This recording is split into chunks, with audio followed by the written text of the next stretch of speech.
अस्सलाम वालेकुम। पाड़ चिनार से बहुत ही अफसोसनाक खबर आई है कि आपको पता है पाड़ चिनार में हालात इंतहाई कशीदा हैं, रास्ते बंद हैं।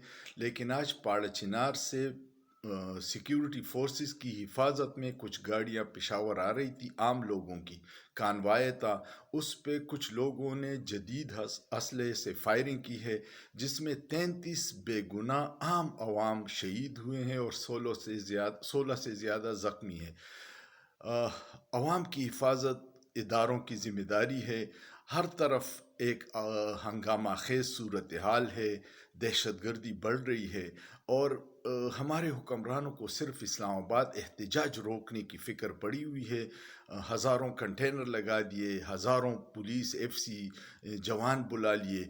अवाम के पुरअमन एहतजाज के लिए इतनी तैयारियां हैं, और जो बाकी मुल्क में अवाम मर रहे हैं उनकी शायद हुक्मरानों को कोई फ़िक्र नहीं है। आपका क्या ख्याल है? सोचिए, सोचना जुर्म नहीं है।